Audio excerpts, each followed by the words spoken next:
안녕하세요. 만나서 반갑습니다. 역사가 김영준입니다. 자, 드디어 우리나라 여자 국대팀이 10연패를 달성을 했습니다. 와, 진짜 이거는 정말 새로운 전설을 썼다라고 볼 수가 있는데요. 어떤 종목이 됐든지 간에 10연패를 달성한다라는 건 정말 쉬운 일은 아니죠. 그리고 양궁은 엄연히 서양 스포츠예요. 이게 괜히 양자 들어가는 거 아니거든요. 그러니까 서양 국가들이 사실은 우위를 점하고 있었고 우리나라는 엄밀히 말하면 후발주자였습니다. 우리가 뭐 이제 활 쏘는 게 종특이다, 양궁 DNA가 있다 그러는데 그냥 하는 소리고 사실은 우리가 후발주자예요. 후발주자로 가가지고 우리가 지금 기존에 여기서 탄탄하게 토대를 구축했던 서양 국가들을 추월을 해서 현재의 권좌를 차지를 하게 됐던 겁니다. 그러니까 결코 쉬운 과정은 아니었다라고 볼 수가 있겠죠. 자, 아무튼 간에 이번 이제 여자 국대저 시연패 도전기 뭐 간단하게 설명을 해드리면요. 제가 8강전 경기부터 이제 계속 지켜봤습니다. 참고로 이제 올림픽에 참여하는 나라는 12개입니다. 단체전은 총 12개 국가가 참여를 하게 되는데 시작은 그래서 16강부터 하게 돼요. 물론 이거보다 양궁한 나라가 더 많이 있긴 하지만 좀 조건을 까다롭게 부여를 해가지고 참여를 시키더라고요. 그래서 12개 국가만 엄선을 해가지고 하게 되고 그러면 16강이면은 12개니까 4개 나라가 비죠. 그래서 처음에 랭킹 라운드를 해가지고 일종의 예선 비슷한 건데 그 랭킹 라운드에서 상위 4개 팀은 부전승으로 올라갑니다. 그래서 우리나라는 보통 웬만하면 이제 랭킹 라운드에서 1위를 찍기 때문에 부전승으로 이제 올라가는 경우가 많아요. 근데 현재 이번에 파리올림픽에서도 역시 랭킹 라운드에서 1위를 찍었고 임시현 선수가 월드 레코드를 갱신하는 그런 어마어마한 위험을 보이기도 했었죠. 자, 그렇게 해서 8강전부터 바로 이제 들어가는데요. 사실 지금 양궁이 전 세계적으로 상향 평준화가 되어 있습니다. 그러니까 우리나라 감독 코치분들이 거의 전 세계에 다 퍼져나가 있기 때문에 이제 만만한 나라가 없어요. 냉정하게 말하면은. 그래서 우리가 결과값만 보고서 양궁 당연히 금메달 따오는 거 아니야? 절대 그런 생각하시면 안 돼요.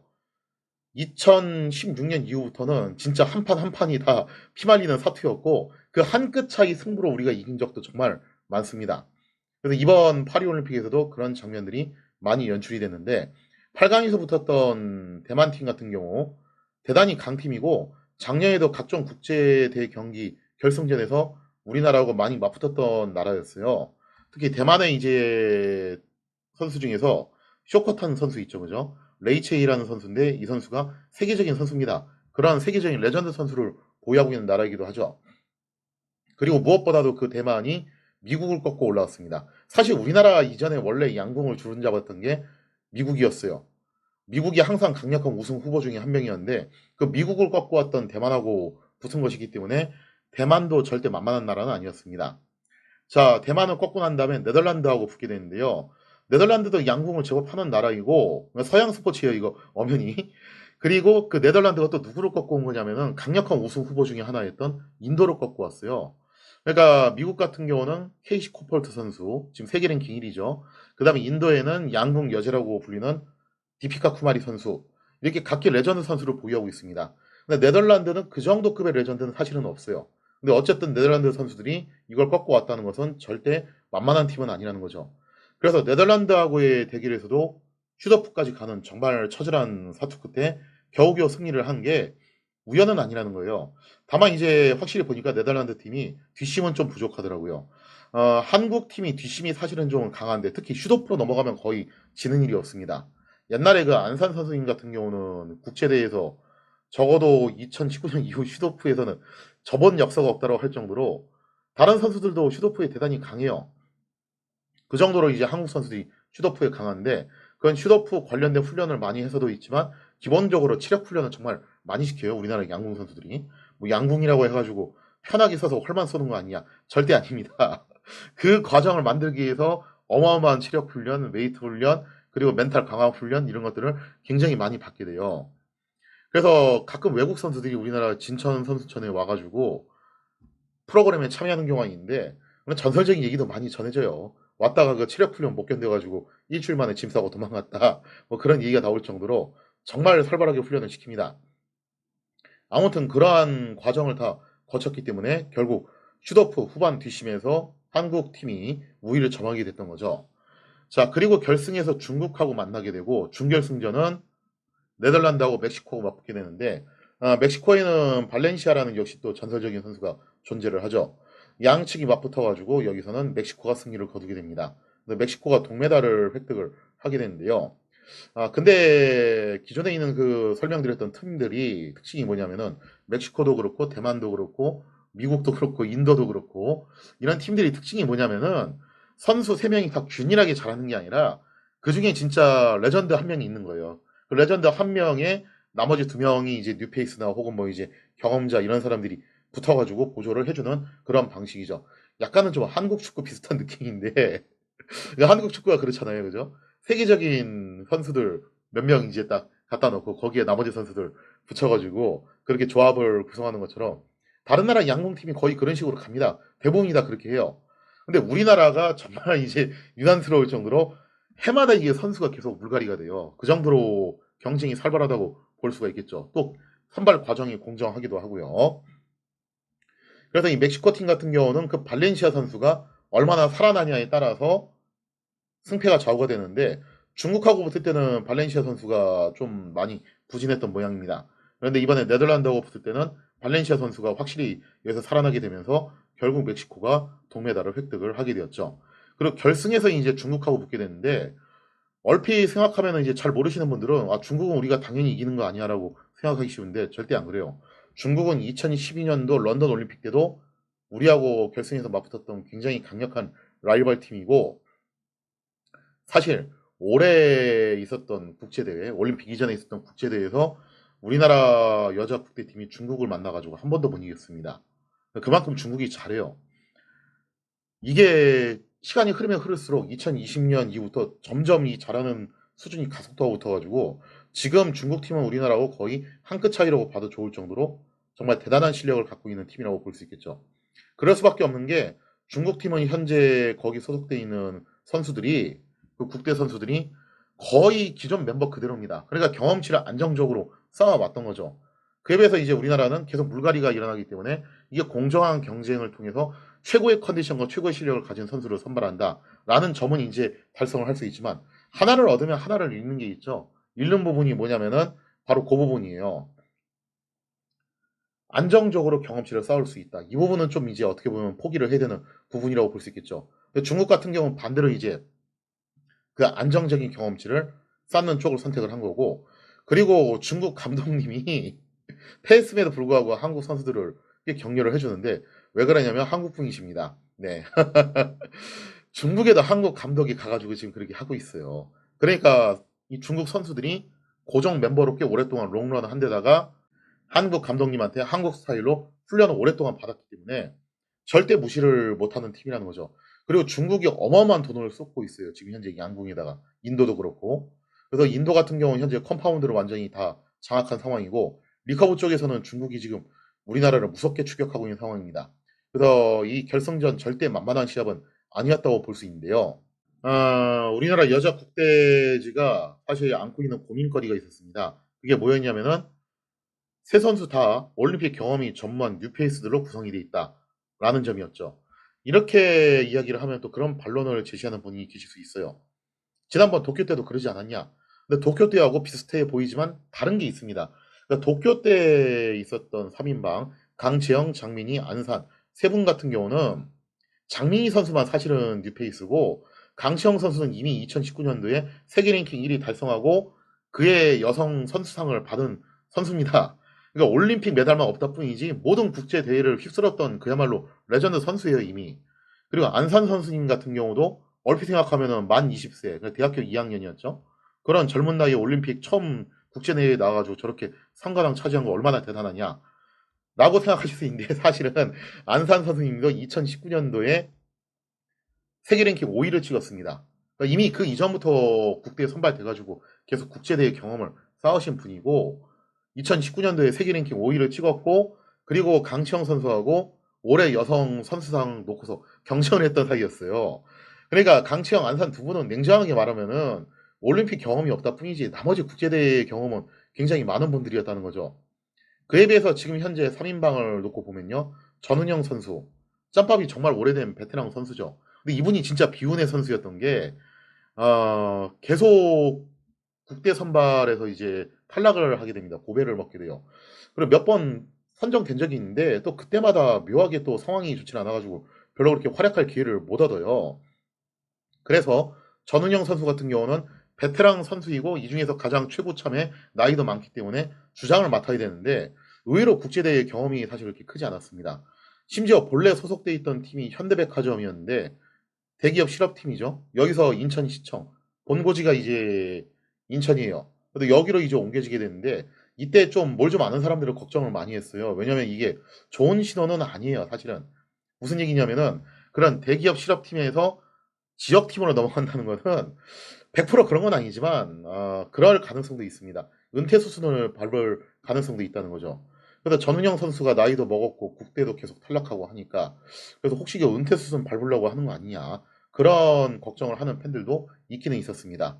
뭐 예를 들자면은 기보배 선수 같은 경우도 뭐 그런 코스로 가긴 했었죠. 은퇴하실 때. 근데 어쨌든 이번에 마지막 진짜 저력을 발휘를 해가지고 국대 1군에 합류를 하신 거고, 그 다음에 남수현 선수, 2005년생으로 현재 국대팀 전체 통틀어서 막내시죠. 현재 순천시청 소속입니다. 가장 이제 뉴페이스예요. 이분은 국대 경험도 처음인데다가 아예 국제대회 경험이 전무하신 분이고, 그 다음에 임시현 선수, 세계 랭킹 1위를 찍은 레전드 선수라는 점에서는 얼핏 생각하면은 뭐 옛날에 강치영, 안산 두 분하고 비슷한 케이스 아니냐. 근데 차이점이 있다면 임시현 선수도 사실은 국대 1군을 작년 23년도부터 했습니다. 그러니까 국제대회 경험치만 놓고 보면은 강치영, 안산 두 분보다도 사실은 좀 아래예요. 그리고 나이도 2003년생이기 때문에 엄청 또 많은 나이는 아니죠. 그래서 실질적으로 국제대회 경험이 제일 많으니까 어떻게 보면 실질적으로 국대팀을 이끌어 나가야 되는 그런 위치에 있지만 또 나이 자체가 또 엄청 많은 건 아니라 가지고 그런 이제 경험의 부재 이런 부분들이 우려가 될 수 있습니다. 그래서 그게 이제 첫 번째 고민거리였고 두 번째 고민거리가 뭐였냐면은 순번 정하는 거 되게 중요한데 1번을 누가 들어갈 것이냐 이게 제일 고민이었어요. 그동안 여자 국대팀은 이거 고민 안 했어요. 왜냐면 1번 붙박이가 있었습니다. 바로 안산 선수님이 1번 붙박이를 했었고 그전에는 강시영 선수가 1번 맡아서 했어요 또. 그래서 꽤 오랫동안 1번 고민을 안 하고 살았는데 이번에 이제 간만에 1번 고민하는 상황이 오게 됩니다. 이게 세트제로 바뀌게 되면서 딱 봐도 2번이 가장 안정적이에요. 그래서 이제 국대 선수분도 2번을 많이들 하고 싶어 하더라고요. 근데 보통 2번은 누가 들어가냐면은 최신참 선수가 들어갑니다. 도쿄올림픽 당시 김재덕 선수가 여기에 들어갔죠. 실력 유무하고 상관없이 가장 어린 선수, 그리고 경험이 가장 적은 선수가 2번에 들어가요. 그래서 앞뒤로 보호를 받으면서 최상의 컨디션을 유지할 수 있게끔 그렇게 배려를 해주는 거죠.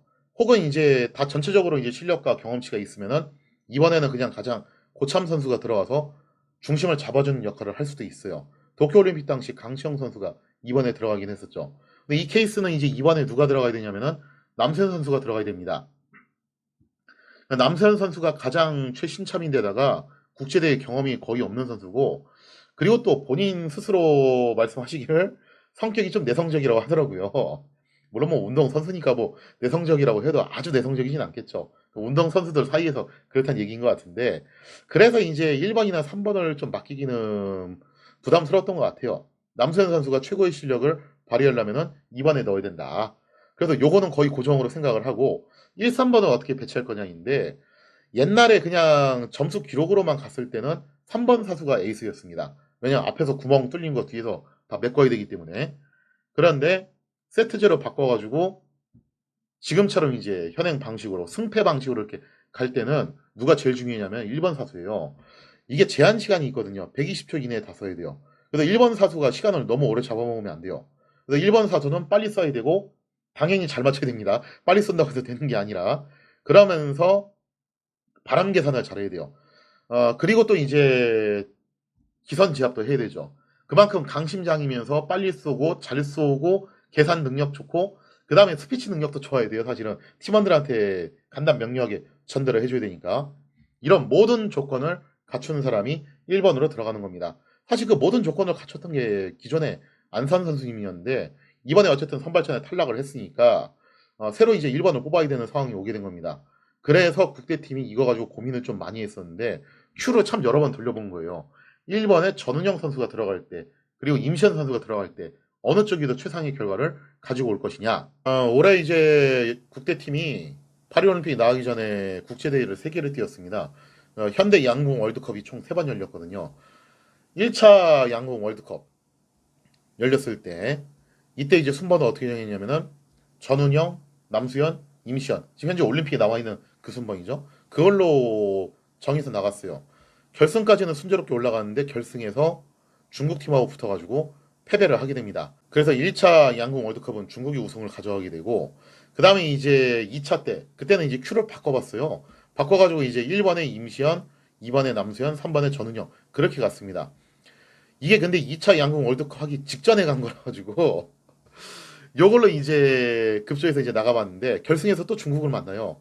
여기서 중국한테 또 졌어요. 두 번이나 연속해서 지게 되는데 3차 때는 이제 여자 국대팀이 우승을 했죠. 그러면서 이제 어느 정도 궤도에 올라온 모습을 보이기도 했습니다. 근데 여기서 이제 양협에서 좀 고민을 했던 것 같아요. 왜 고민을 했냐면은 전은영, 남수현, 임시현 요 코스로 가게 되면은 전은영 선수가 실발을 좀 하게 돼요. 왜냐면은 전은영 선수 입장에서는 속사수가 아니거든요, 이분이. 제가 쏘는 걸 보니까 전은영 선수, 남수현 선수 두 분 다 쏘는 속도가 좀 느린 편이에요. 임시현 선수는 그냥 평이한 편입니다. 그래서 전은영 선수 입장에서는 본인이 쏘는 속도가 느리다는 걸 알기 때문에 강박관념이 생기는 거예요. 내가 로스 타임을 만들면 안 되는데, 그럼 뒤에 팀원들이 쏘는 시간이 줄어들게 되니까 불리해지잖아요. 그래서 최대한 빨리 써야 되는데 이런 강박관념을 갖게 되다 보니까 실발이 자꾸 발생을 하는 것 같아요. 제 생각엔 그렇게 이제 판단이 됩니다. 그래서 요것 때문에 전은영 선수가 실발을 자꾸 터트리니까 그러면은 전은영 선수를 안정적으로 3번으로 빼자. 경험 많은 베테랑이니까 3번에 가도 흔들리지 않고 쏠 수 있지 않겠냐. 확실히 3번 가니까 전은영 선수가 잘 쏘기는 해요. 근데 문제는 뭐냐면은 임시현 선수가 옛날에 이제 국대에 들어오기 전에 한국체대 있을 때 그때 당시 1번 사수를 맡은 적이 있기는 있어요. 1번을 수행한 적이 있긴 있지만 사실은 임시현 선수도 적성에 맞는 게 또 하필이면 3번입니다. 근데 임시현 선수를 1번으로 옮기니까 임시현 선수 명중률이 좀 떨어져요. 이렇게 되면은. 그래서 이제 고민을 하는 거죠. 전은영 선수를 1번에 놨을 때 입는 손실 리스크가 더 큰 거냐 아니면 임시현 선수를 1번에 놨을 때 입는 손실 그쪽이 더 큰 거냐 그거를 이제 계산을 해볼 수밖에 없습니다. 그래서 이 부분은 이제 오랫동안 고민을 하다가 결국 최종적으로 내린 결론이 전은영, 남수현, 임시현으로 가자. 그러니까 아마 이제 임시현 선수의 그 명중률을 살리는 쪽으로 결정을 한 것 같아요. 그리고 전은영 선수가 어쨌든 그 기간 동안에 나름대로 적응을 하면서 멘탈 강화가 또 됐겠죠. 그래서 그거를 믿고서 이제 요 구도로 가게 되는데 요게 이제 어떻게 보면 먹혔던 것 같습니다. 제가 볼 때는 처음에는 전은영 선수가 아무래도 이제 국제대회 경험이 좀 이제 부족하신 분이다 보니까 8강전에서는 좀 이제 고전을 했어요. 그러다가 4강전부터 이제 분위기 타기 시작하면서 컨디션이 확 올라오기 시작을 합니다. 그러면서 이제 본 교대에 올라오게 됐는데 전은영 선수가 진짜 잘하는 선수예요. 엄밀히 말하면은 그동안 운이 없어가지고 국제대회 경험을 못 얻었을 뿐이지 진짜 잘하는 선수고 근데 댓글창 보면은 처음에 8강전에서 전은영 선수 욕하는 글이 그렇게 많이 보이는데 저는 그거 보면서 진짜 좀 가슴이 많이 아팠습니다. 저분이 처음에 좀 이제 적응을 못해서 그렇지 적응만 좀 하면은 금방 본 궤도에 올라와서 제 실력 발휘할 수 있는 선수인데 그거 좀만 기다려 주고서 응원을 해주면 될 일이지 그거 실발 몇 번 터트렸다고 그렇게 욕을 하나 참 신이 아닙니다. 이분들도 사람이에요. 실수는 당연히 있을 수 있어요.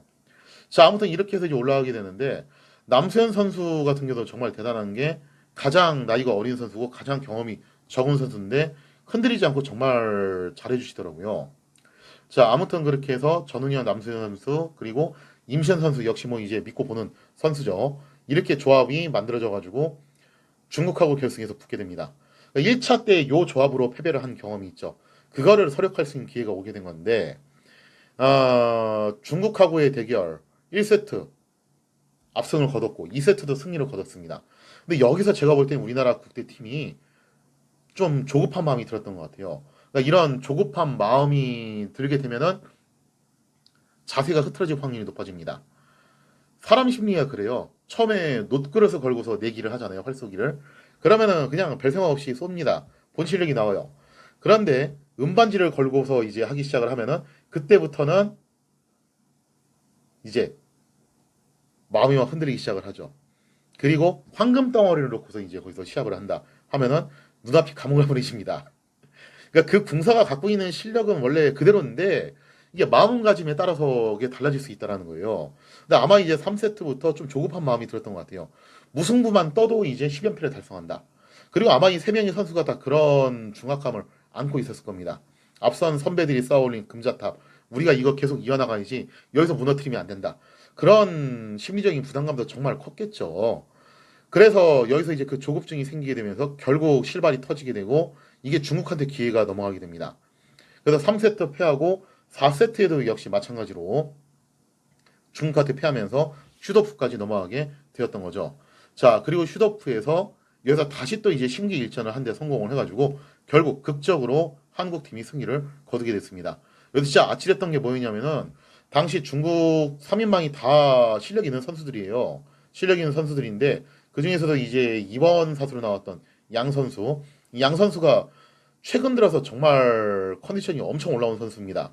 근데 그 양 선수가 정확하게 거의 퍼펙트 골드 가까운 지역에 맞췄어요. 만약에 혹시라도 중국하고 동점이었으면은 우리가 질 뻔했습니다. 동점일 경우에는 그때는 퍼펙트 골드에 가장 가까운 쪽이 승리를 하게 되거든요.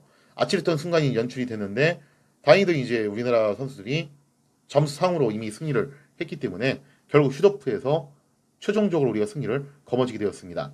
자, 이렇게 해서 우리나라가 10연패의 과업을 달성을 했지만 좀 알아주셨으면 좋겠는 게 뭐냐면은 지금 현재 전체적으로 상향 평준화가 되었기 때문에 만만한 팀이 없습니다. 그리고 중국한테 이렇게 고전을 했던 것도 절대 우연은 아니라는 거예요.